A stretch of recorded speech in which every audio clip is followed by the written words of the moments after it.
John 12-19, Proverbs 16, and Psalm 55. 6 days before the Passover, Jesus came to Bethany, where Lazarus lived, whom Jesus had raised from the dead.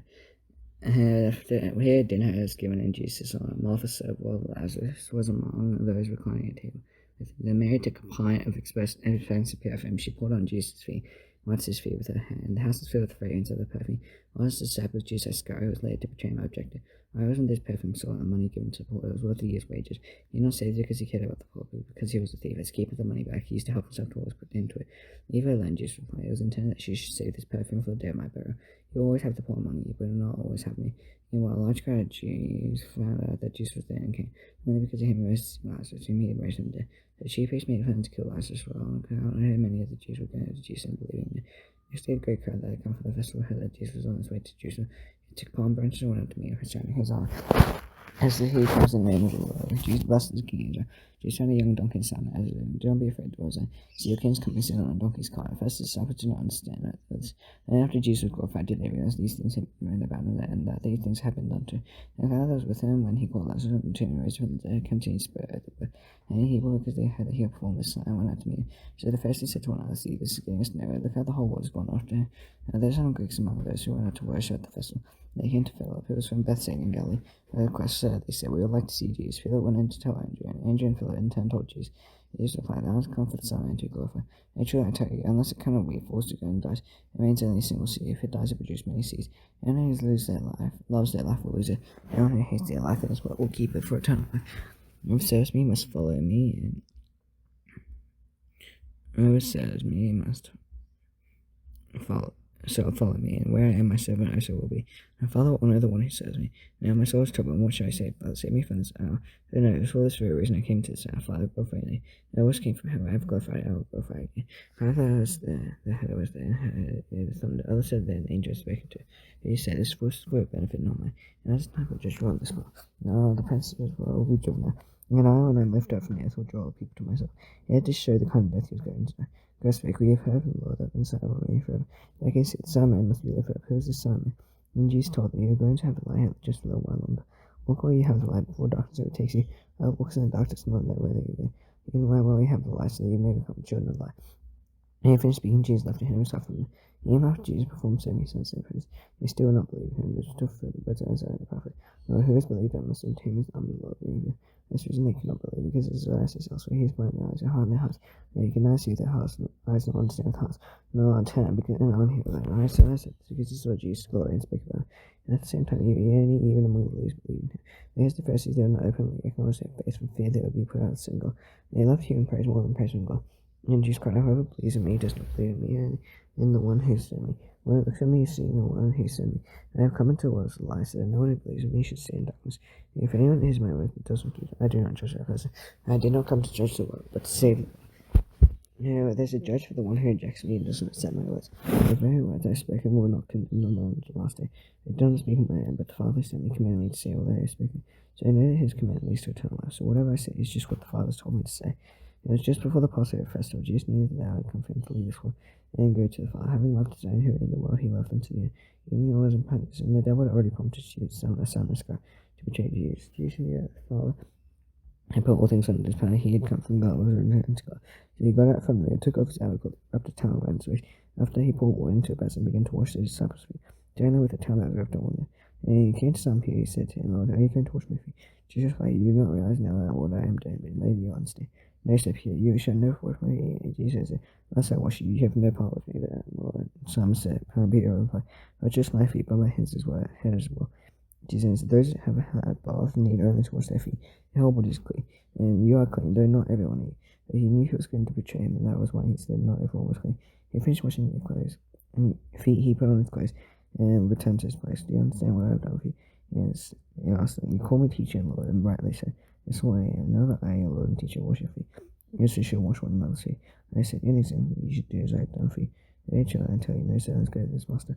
I am the messenger, and the one who sent him. Now you know these things, you'll be blessed if you do them. I am not referring to all of you. I know that it is so chosen.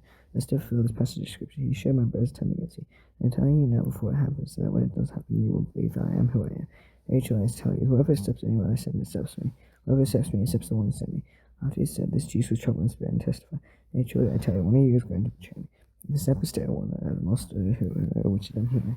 And then his stop and Jesus love was becoming next. Then Peter motioned to stop and asked him which one he needs. Leaning back against Jesus, he asked him, Lord, who is it? Jesus answered, it is the one to whom I will give this piece of bread I have dipped it in the dish. In doing so, but he gave Jesus Simon Scribe. So this Judas took the bread, Satan into it. But Jesus told him, what are you about to do? Do quickly. And no one of them understood why Jesus had said this to him. These Jews had chosen money. Some thought Jesus was telling him to buy what was needed for the festival, or to give something to the poor. As Jesus take the bread, he went out. It was night when he was gone. Jesus said, now the Son of Man is glorified, and God is glorified in him. If God is glorified in him, God will glorify the Son himself. He will glorify him at once. I shall not be with you only a little longer, and you will look for me, just as I told you. I can tell you now. When I am going, you do not come in, and you come in, I give you. Love one another, so I loved you, so you must love one another. By this everyone will know that you are my disciples, if you love one another. And Peter asked him, Lord, where are you going? Jesus replied, where I am going, you cannot follow now, but you'll follow later. Peter answered, asked the Lord, why can't I follow you now? I will lay down my life for you. And Jesus answered, will you really lay down your life for me? Very truly I tell you, before the rooster crows, you will disown me 3 times. Do not let your hearts be troubled. You believe in God, believe also in me. My house has many rooms. If that were not so, I would have told you that I am going there to prepare a place for you. If I go and prepare a place for you, you will come back and take you to be with me, that you also may be where I am. You know the way to the place where I am going. Thomas said to him, Lord, we don't know where we are going, so how can we know the way? He says, I am the way and the truth and life. No one comes to the Father except through me. If you really know me, you'll know my Father as well. I am now and you do know him and have seen him. He said, Lord, show us the Father, and that will be enough for us. It is the same for don't you know me, Philip, even after I've been among you. That's a long time. If anyone who has seen me has seen the Father. I can say, show us the Father. Do you believe that I am in the Father, and the Father is in me? I just take care, I do not speak your mind, I say, rather, it is the Father living in me who is doing the works of work.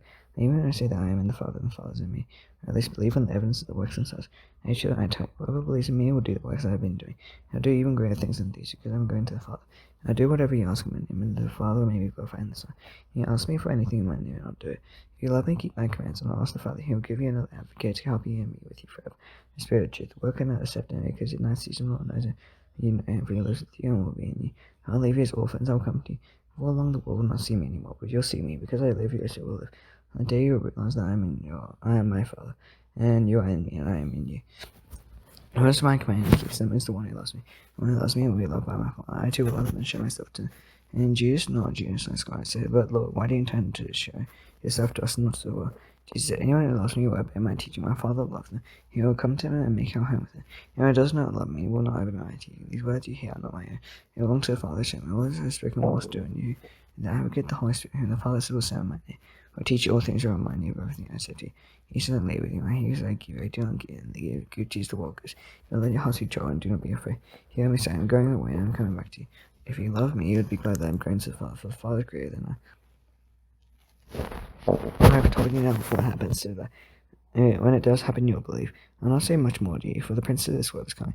He has no hold over me, but he comes to the world may learn that I love the Father, and do exactly what my Father has commanded me. Come now, let us leave. I am the true vine, and my Father has got me. God said every branch in me that bears no fruit. Or every branch that does bear fruit he prunes, so it will be even more fruitful. You are already clean because of the word I have spoken to you. Remain in me, as I also remain in you. No branch can bear fruit by itself.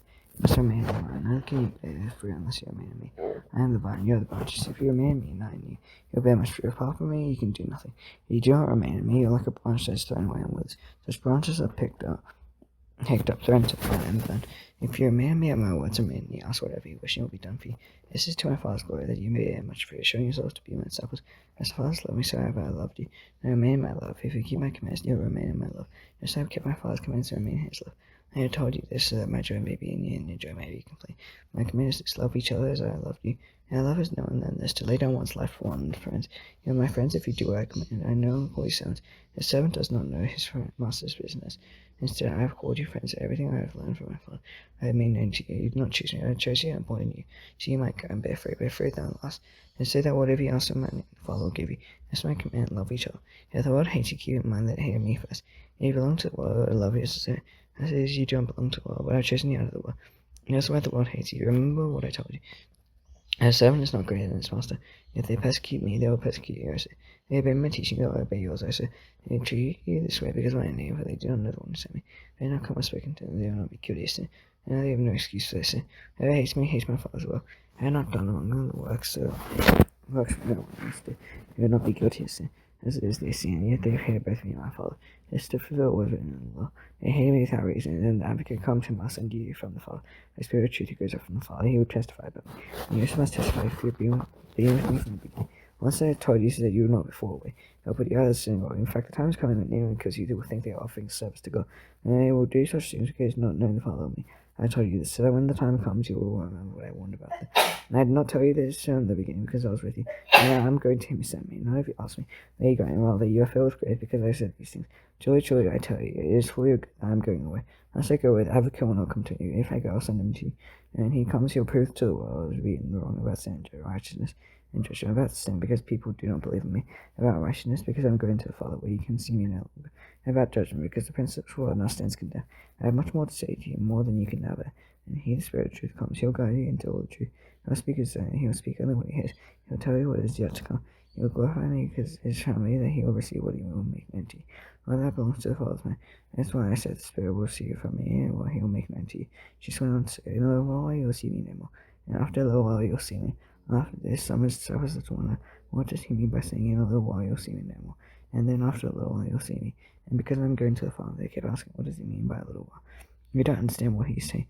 They saw that they wanted to ask him about this, so he said to them, I asked him one other one I met when I said, in a little while you'll see me no more. And after a little while you'll see me. Very truly I tell you, you will weep and mourn, and all the world will rejoice. We will grieve, but your grief will turn to joy. Women giving birth to a child is pain because their time has come. And a baby is born should be anguish because of their joy. And a child is born until over. So with you now is your time of grief. I'll see you again, and you will rejoice. No one will take away your joy. And they will no longer ask me anything. Very truly I tell you, my Father will give you whatever you ask in my name. Until now you have not asked for anything in my name. Asking you will receive, and joy will be complete. Although I has been speaking figuratively, a time was coming when I will no longer use this kind of language. I will tell you plainly about my Father. In the day you ask in my name, I am not saying, then I'll ask the Father on your behalf. Know that the Father himself loves you because you love me and have believed that I came from God. I came from the Father and into the world, and I am leaving the world and going back to the Father. And Jesus said, now you are speaking clearly without figures of speech. You can now see that you know all things and that you don't even need to have anyone ask you questions. This makes you believe you came from God. Do you now believe? Jesus replied, a time is coming, and in fact has come, when you will be scattered each to your own home. You'll leave me all alone. I am not alone, for my Father with me. I told you these things so that in time, in me, you have peace. In this world you will have trouble. Take heart. I have overcome the world. And after Jesus said this, he looked toward heaven and prayed, Father, the hour is coming. Glorify us for some. There are some that glorify you. For you, so you grant him authority over all people. You might give eternal life to those who as you have given. And now this is eternal, that they know you, the only true God, Jesus Christ, whom you sent. I brought you glory on earth by finishing the work you gave me to do. And now, Father, glorify me in your presence with the glory I had with you before the world began. I have revealed to you to those whom you gave me out of the world. You were yours, you gave them to me, they have obeyed your word. Now they know that everything you have given me comes from you. So I gave them the words you gave me, and they accepted them. And you have certainty that came from you. And you believe that you sent me. I pray for them. I am not praying for the world. For those you have given me, for they are yours. All I have is yours, and all you have is mine. And glory is continued through them. I remain in the world now, but they're still in the world. I am coming to you, Holy Father, protect them by the power of your name. A name you gave me, so they may be as one as we are one. As well as with them, I can protect them and keep them safe. The name you gave me, and none has been lost except the one doomed to destruction, said the scripture might be fulfilled. And unto you now, I say these things while I'm still in the world, so that they may have the full mission of my joy with them. I have given them your word, and the world has hated them. And they are not of the world anymore, than I am of the world. My prayer is not that you take them out of the world, but that you protect them from the evil one. And not of the world, even as I am not from it. Not of it. Sanctify them by your truth. And your word is true. You sent me to what I sent them into it. For them I sanctify myself, that they too may true. That they too may be truly sanctified. Now, prayer is not for them alone. I pray also for those who believe me through their message, that all of them may be one, Father, just you and me, and I in you. May they also be in us, and that the world may believe that you sent me. I have given them the glory that you gave me, that they may be one as we are one. I am them and you and me, so that they may be brought to complete unity. And the world will know that you sent me and have loved them, even as you love me. Father, I want those who you have given me to be with me where I am, and see my glory you have given me, because you love me for the creation of the world. Righteous Father, through the world though the world does not know, I know you, and they know that you sent me. I made you known to them, and will continue to make you known, in order that the love you have for me may be in them, I myself may be in them. And when he had finished praying, Jesus left his disciples and crossed the kid across the Kidron Valley. On the other side, there was a garden he and his disciples went into it. The Jews who betrayed him knew the place, because Jews often met there with disciples. The Jews came to the garden, guiding a detachment of soldiers and some officials from the chief priests and the Pharisees. They were carrying torches, lanterns, and weapons. Jesus, knowing all that was going to happen, went out and asked them, "Who is it you want?" Jesus and others. They replied, "I am he," Jesus said. And Jesus said, "I am he." They drew back and fell to them. Again he asked them, "Who is it that you want?" Jesus and others. They said, Jesus answered, "I tell you, I am he. If you are looking for me, let these men go. You haven't said the words of me. You had spoken would be fulfilled. I am not the one who those who you gave me." And Simon Peter, who sword drew and struck the high priest, said, and cut him his right ear. And Jesus commanded Peter, "But you said out of the way. Have I not drank the cup the Father has given me?" And the detachment of the soldiers with his commanded Jews. And the Jewish officials arrested Jesus. They bound him and brought first to Annas, who was the father-in-law of Caiaphas, the high priest that year. Caiaphas was one who had advised the Jews states, "That would be good if one man died for the people." So Peter and another disciple following Jesus. Because his disciples were known to the high priest, he went with Jesus into the high priest's courtyard. Peter had to wait outside the door. Now the disciple who had known to the high priest came back and spoke to the servant girl in there and brought Peter. "You aren't one of this man's disciples too, aren't you?" she said. She asked Peter. He replied, "I am not." I was called servants and officials to the fire. They made to keep warm. Peter was standing there, warming himself. Meanwhile, the high priest questioned Jesus about his disciples and his teaching.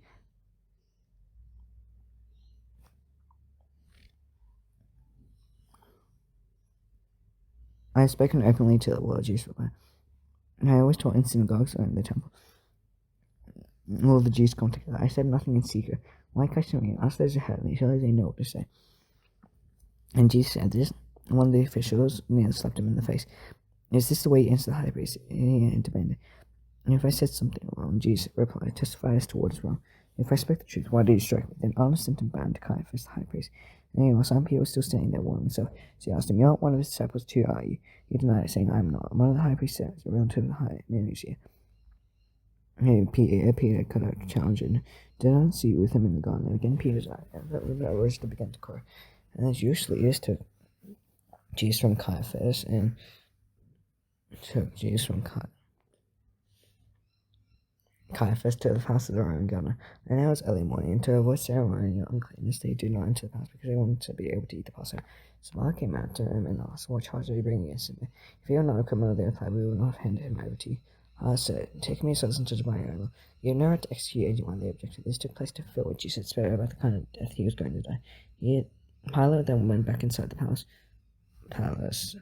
He summoned Jesus and asked, "Are you king of the Jews? Is that your own idea, or did others talk to you about me?" "Am I a Jew?" Pilate replied. "Your own people and chief priests handed you over to me." "What have you done?" Jesus said, "My kingdom is not of this world. If were, my servants would fight to prevent my arrest by the Jewish leaders. And now my kingdom is from another place." "You are king then," said Pilate. Jesus answered, "You said I am a king. In fact, the reason I was born and came to this world is to testify to the truth. Everyone on the side of the truth listen to me." "What is truth?" retorted Pilate. With this he went out again to the Jews gathered there and said, "I find no basis for a charge." And he answered, "Well, it is your custom for me to release you one prisoner at the time of the Passover. Do you want me to release the king of the Jews?" They shouted back, "No, not him. Give us Barabbas." Now Barabbas had taken part in an uprising. And Pilate took Jesus and had him flogged. The soldiers twisted together a crown of thorns and put it on his head. He clothed him in a purple robe and went out to him again and again, saying, "Hail, King of the Jews!" And he slapped him in the face. Once more Pilate came out and said to the Jews gathered, "Look, I am bringing him out to let you know that I find no basis for a charge against him." And Jesus came out wearing the crown of thorns and purple robe. Pilate said to him, "Here's the man." As soon as the chief priests and the other officials saw him, they shouted, "Crucify, crucify!" And then Pilate answered, "Take him and crucify him. And as for me, I find no basis for a charge against him." The Jewish leaders insisted, "We have a law, and according to that law he must die." And he came to be son of God. And Pilate heard this, he was even more afraid. And then back inside the palace, "Where do you come from?" he asked Jesus. Jesus gave him an answer. "Do you refuse to speak to me?" Pilate said, "Do you realize I have power either to free or to crucify you?" Jesus answered, "You would have no power over me if it were not given to you from above. Whoever one who handed me over to you is guilty of a greater sin." And then Pilate said, tried to set Jesus free. The Jewish leaders kept shouting, "If you let this man go, you will no friend to Caesar." Anyone who opposes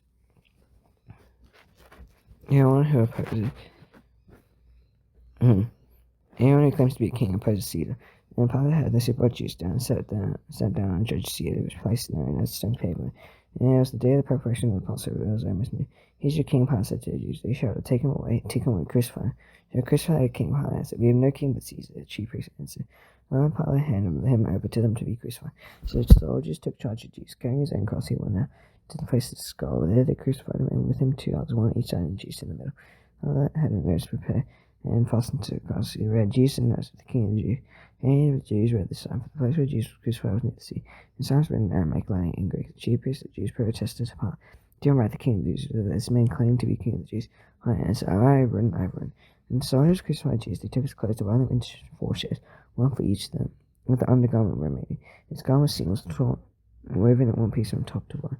Let's not tear, they said to one another. Let's side by law, who good. And when the scripture might be said, fulfilled, they said, they divide my clothes among them.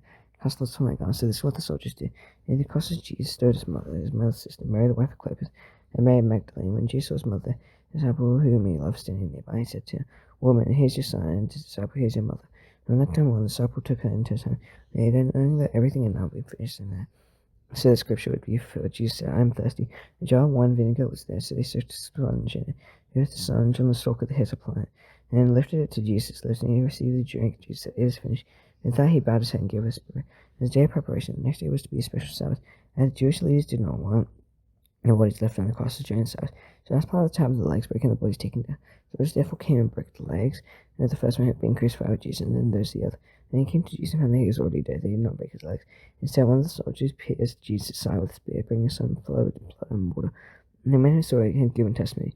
And his testimony is true. He knows that he tells the truth, and testifies to you, as you may believe. And this thing happens so that scripture will be filled. And one of his bones will be broken. As the scripture says, they will look on the one they have pierced. And Joseph of Arimathea asked Pilate for the body of Jesus, who was a disciple of Jesus, secretly because he feared the Jewish leaders. As part of this permission, he came and took the body away. He was accompanied by Nicodemus, man earlier who had visited Jesus at night. Nicodemus brought a mixture of myrrh and aloes, taking about 75 pounds. Taking Jesus' body, 2 of them wrapped it with spices and strips of linen. This is in accordance with Jewish burial customs. In the place where Jesus was crucified, there was a garden. In that garden, a new tomb, which no one had ever been laid. Because it was Jewish day of preparation, since the tomb was nearby, they laid Jesus there. Proverbs 17. Better is a dry crust with peace and quiet than a house full of fleas and strife. For whom 7 will love a disgrace with someone, and share the inheritance of one family. Choose for 7 the first of God. The Lord says, a wicked person listens to deceitful lips, lie takes attention to instruct tongue. Whoever mocks the poor and shows contempt for their maker. Whoever gloats over does will not punish. Children show no account to age, who return into the pride of their children. Arrogant lips are unserious to godless. How much worth the lying lips to a rule? I was seen as shown by the one who gives it. They think success will come at every time. Whoever would foster love covers over an offense. Whoever a peace of mind separates close friends. Rebuke but impressive discerning personality, and more than 100 lashes are full. Evildoers foster rebellion against God. Messenger of death will be sent against them. And it is better to meet a bear robbed of a cups than a full bent on fire. Evil will never leave the house of one who picks by evil figure. It is lion quarrel like raging a dam, so drop the matter before a dispute breaks out, quitting the guilty and condemning the innocent. The Lord defeats them both. Unless your fools of money and hindered by wisdom when they are not able to understand. And loves all times, their brothers born for a time of adversity. One of the shakes hands and pleasure, and builds a security for a neighbor. Whoever loves quarrel loves sin. Whoever will tie gates invites destruction. One's heart is corrupt is not possible. Only tongues put vessels in trouble. Therefore, for trouble and if there's no joyful, their power of godless for cheerful hearts give mercy. I should draws the lies. Wicked sets right secret to avert the course of justice. Person keeps wisdom envy. Fools eyes wander to the ends. Fortune brings grief to his father. Fitness to the mother he bore. Imposing on the mind is instant knock. Surely to flog on sufficient not right. The one who has knowledge these words of strength understands even timid. If fools are thought wise, that they keep silent, suddenly for the whole of their tongues. Psalm 56. Be merciful to me, my God, for I know that I pursue all day long. They press and attack my adversary, pursue me all day long. And by the many attacking me, I know afraid I put my trust in God. His word I praise, and God I trust, and I am not afraid. I command more to do all day long. They disrespect with all the sheep are full my road. They expire their luck. They watch my steps, having to take my life because of their wickedness, and do not let them escape. Even God bring the nations down. Call by my mercy, listen my tears and score. I know your record. And my enemies attempt when I call for help. By this I know that God's fault. In God His word I praise. In God His word I praise. In God I trust, and I am not afraid. What can men do to me? I know vows to you, my God. I'll present my thanks and offerings to you. He delivered me from death, and my feet from stumbling. That I may all forgotten the light of life.